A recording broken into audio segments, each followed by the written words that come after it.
The throne room of Valdainmore had not seen candlelight in 11 years. Not since the night King Aldric the Elder pressed his signet ring into his youngest son's palm and whispered, "The crown chooses its own poison, boy. Try not to choke on yours." Then he died, right there in the velvet chair, with his eyes still open, as if death itself hadn't dared close them without permission. That son was Christopher Aldric Vael, Chris, to the 3 people left in the world who were allowed to call him anything at all. He was 26 when he inherited a kingdom rotting from the inside. He was 27 when he stopped sleeping. He was 28 when he banned the candles from the throne room, because fire reminded him of the eastern villages his enemies had burned in the first year of his reign, and grief, he had learned, was a luxury that kings could not afford. He was 30 now, and the candles were still out. But tonight, the throne room blazed. Every chandelier, every sconce, every gilt-framed mirror throwing amber light across the marble floor in long, shaking rivers.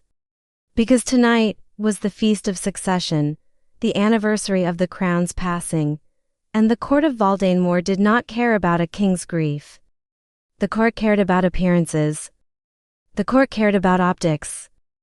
The court cared about the fact that 3 foreign delegations were watching from the mezzanine, calculating the worth of alliances based on the quality of the wine and the brightness of the chandeliers. So the candles burned, and Chris sat in his father's chair. His chair, he reminded himself.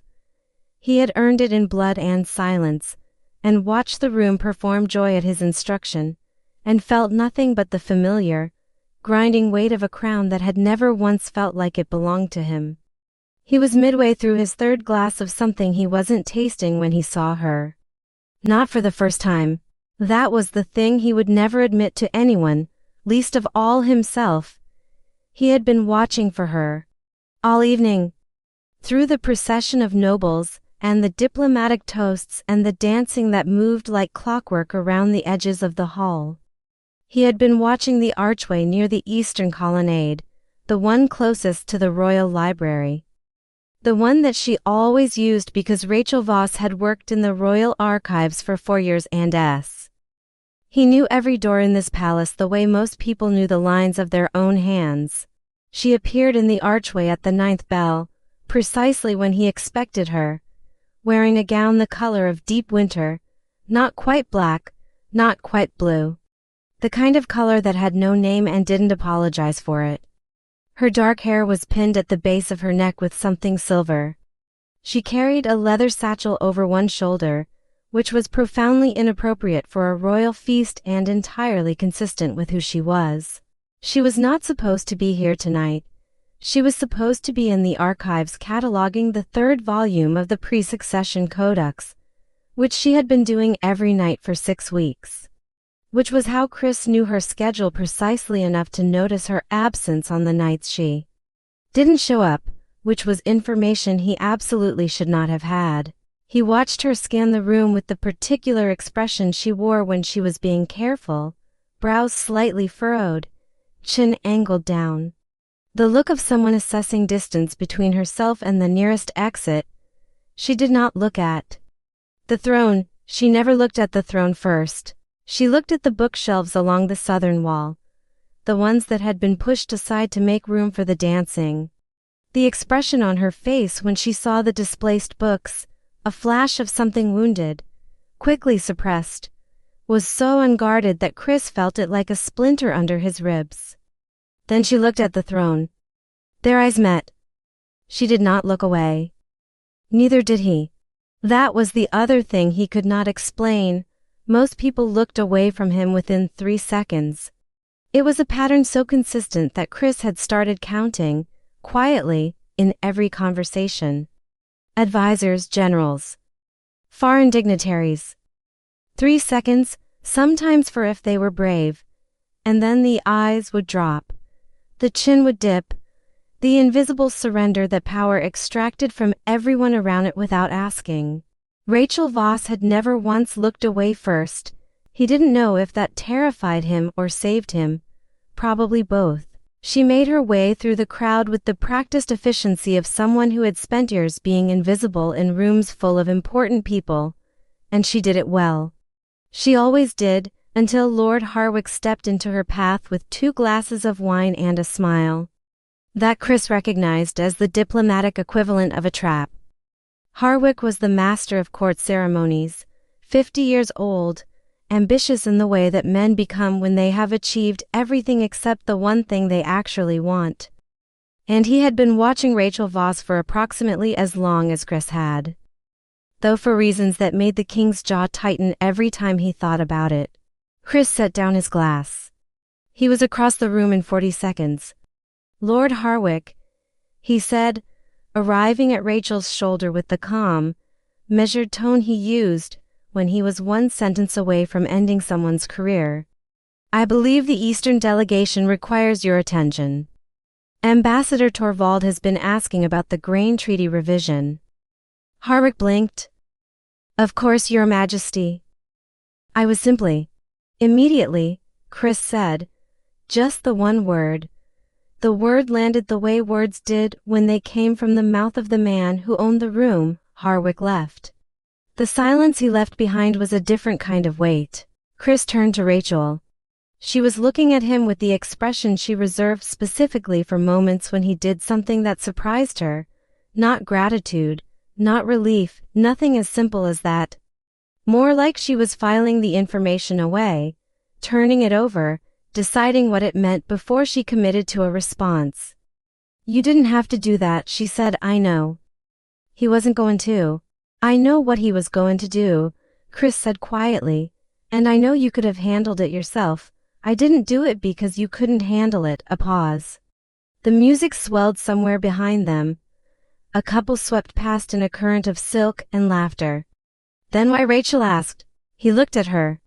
The candlelight was doing something unreasonable to the color of her eyes, pulling out threads of gold he had catalogued, involuntarily, a dozen times across a dozen different conversations in a dozen different rooms. He had an entire internal file on the color of Rachel Voss's eyes in different light. It was one of the most useless and indelible pieces of knowledge he possessed. "Because I wanted to," he said. It was the most honest thing he had said all night. Act 2. The archive at midnight. She found him in the library 3 hours later, or rather, he found himself in the library 3 hours later, which was where she was, which was not a coincidence, which was a thing he was choosing not to examine too carefully. The feast was still grinding forward in the throne room above. He could hear the distant percussion of it through the stone floors, the low thrum of music, the muffled percussion of applause.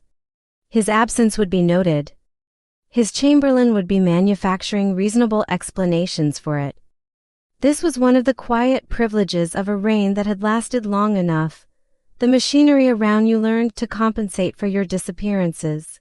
The library was one of the oldest rooms in the palace, built before the East Wing, before the formal gardens, before anyone had thought to make the building beautiful instead of just functional. The shelves ran floor to ceiling with iron ladders on brass tracks, and the whole room smelled of cold stone and old paper and the particular stillness of places where time moves differently.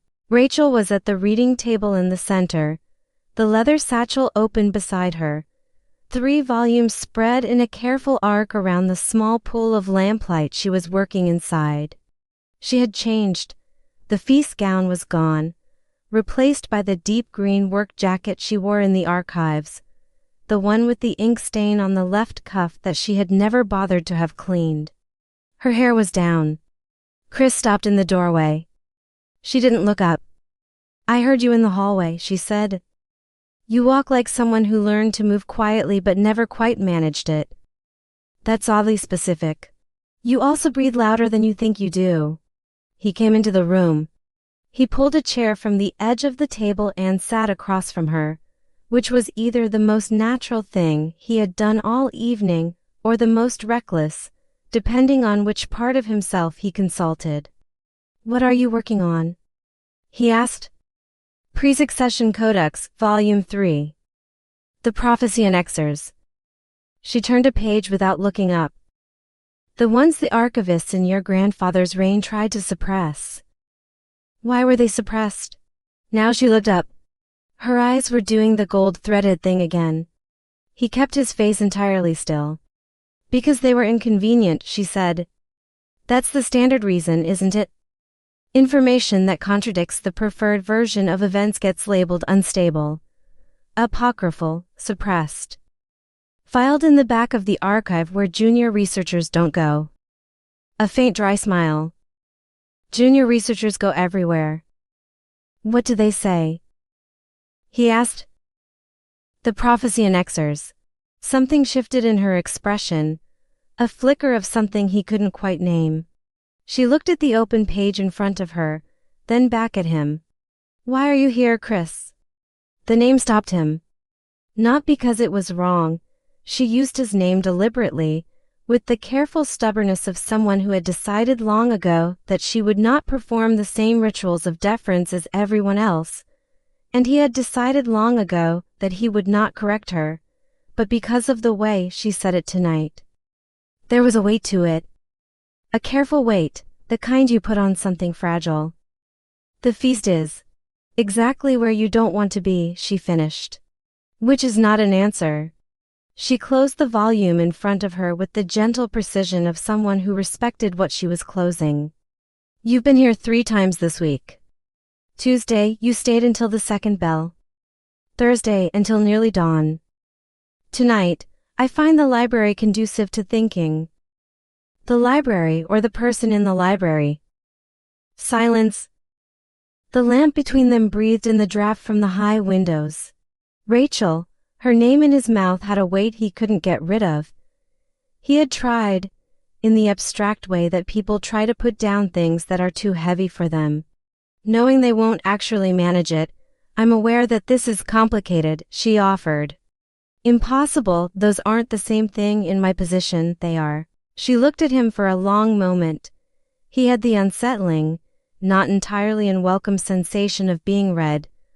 Not the performance of himself that he presented to the court. Not the careful architecture of the king, but the actual contents of him. The disorganized and poorly catalogued interior that he showed to almost no one. I found something, she said finally. She reached into the satchel and withdrew a folded piece of parchment. Old, the edges feathered with age, the ink inside dark and dense. She laid it flat on the table between them. 3 weeks ago. In the restricted annexer, section 7. I've been trying to decide what to do with it. He looked at the parchment. The handwriting was archaic, the court script of 3 generations past, cramped and formal. He leaned forward to read it. The Aldric line shall stand until the king's heart opens of its own choosing. When he who holds the crown surrenders it in love, not in death, not in conquest, but in the voluntary act of the unguarded self, the rein shall break, and the broken rein shall make way for the age that was promised. The seal shall be set by a kiss freely given, one kiss. Freely given. Everything changes. The room was very quiet. Chris sat back in his chair. He read it again, because reading it twice seemed important. Then a third time, because he was a thorough person and thoroughness had kept him alive. When did you find this? He asked. 3 weeks ago. I said that. And you didn't bring it to the court scholars. I brought it to you, she said. That seemed more relevant. He looked up from the parchment. She was watching him with the careful, unguarded steadiness that was entirely hers, not performing calm, actually calm, the way people are calm when they have already sat with a difficult thing long enough to stop being afraid of it. You've been sitting with this for 3 weeks, he said. Double quotes, yes. Thinking about what it means, yes. And what do you think it means? The question hung in the space between them. The lamp guttered once and steadied. I think, Rachel said slowly, that prophecies in the Aldric archive are not metaphorical. Every annexer I've read in section 7 describes literal events. Literal conditions. Literal outcomes. She paused. I think this one says what it says. Which is that the reign of the Aldric kings ends with, With a king who falls in love, she said, and acts on it freely. Without calculation. Another silence. This one had a different texture, heavier, more precise, shaped to the exact dimensions of the space between them. If I kiss you, Chris said quietly, everything changes. He hadn't meant to say it out loud. But there it was. Rachel didn't look away. Her hands were flat on the table on either side of the parchment, perfectly still. The gold in her eyes was doing the impossible thing. Then why, she said, are you still waiting? Act 3, the weight of wanting. He stood up. Not away from her. He stood up because sitting suddenly felt like the wrong geometry for what was happening in his chest. The pressure and the vertigo of standing at the exact edge of something enormous. The kind of edge you can see coming for miles and somehow still arrive at breathless. Rachel, her name again. He was running out of other words. I know what it says, she said. She hadn't moved. I've read it 40 times. I know what it means. I know what it costs. Do you? He came around the table. Not toward her, not yet. Just around, because he needed to stop having a table between them when they said the things they were apparently going to say. Do you know what it costs? The rain breaks. Valdemar loses its king. Everything I've built, 11 years of holding this together, the treaties, the Eastern ceasefire, the grain accords, all of it is predicated on the continuity of the Aldric line. On me. If I step back from this, the prophecy doesn't say it falls apart, Rachel said. She turned in her chair to face him.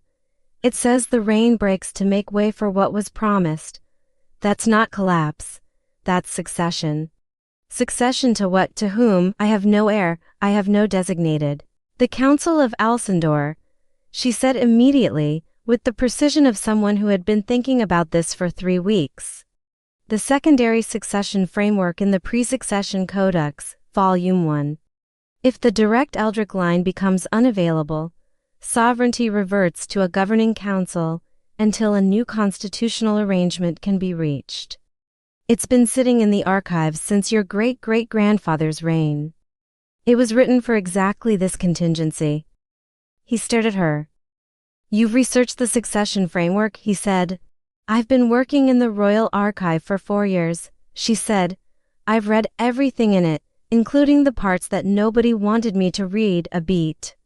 I told you junior researchers go everywhere. You've been preparing for this conversation. I've been preparing for this conversation since the 2nd month I worked here, Rachel said.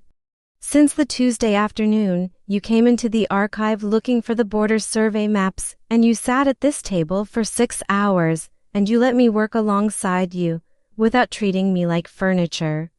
And I thought, this man is one of the loneliest people I have ever seen. And I thought, that seems like a problem I could theoretically help with. And then I thought, don't, because he's the king and you're an archivist and there are about 11 reasons why this is impossible, he said. Complicated, she corrected. I've been very specific about that distinction. He was standing in front of her now. The lamp was behind him. He could see the careful steadiness of her, the way she held her ground without aggression, without performance, just present, just entirely and unreservedly herself in a way that he had spent the last 4 years finding more and more difficult to look away from. If this is real, he said. What the parchment says. If one kiss ends the rain, then you'll no longer be the king, Rachel said. You'll be Christopher Vael, a man. A man who has spent 11 years carrying something that was never supposed to be permanent, and who gets to put it down. You make it sound like relief. Isn't it? The question landed exactly where she had aimed it. He thought about the candles. The 11 years of no candles in the throne room.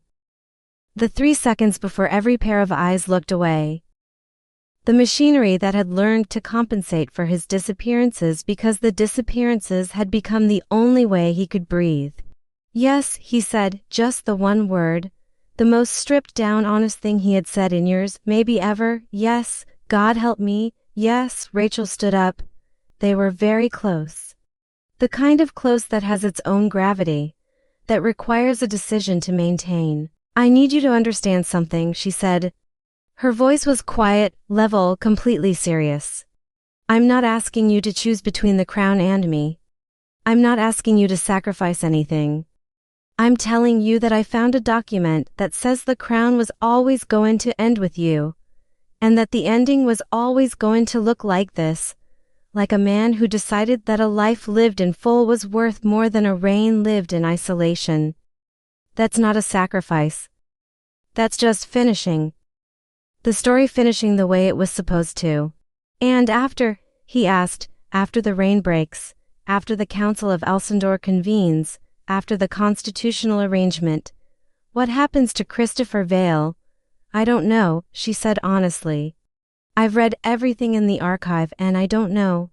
The prophecy stops at the kiss, whatever comes after is unwritten. She met his eyes, which means we write it. Act 4, the seal later, he would try to remember the exact moment. He stopped deliberating. He couldn't. It was not a single moment. It was more like watching a tide go out. You can't point to the precise instant the water left, only to the absence it reveals, the clean wet sand of the shore, the shape of the world without the weight of the ocean on top of it. He reached up and touched her face. Just that. His thumb along her cheekbone, careful and tentative, the touch of someone handling something extraordinary. She didn't move. Her eyes stayed on his. I've been thinking about this since the Tuesday with the border survey maps, he said. I know, she said. You knew. You're an excellent king and a terrible liar, she said. It's one of the things I like most about you. A sound escaped him, half laugh, half something too raw to name. Rachel, Chris, I'm going to, I know, and everything changes, she said softly. Yes, everything changes. A pause. Warm and deliberate, that's the point. He kissed her. It was not a royal act.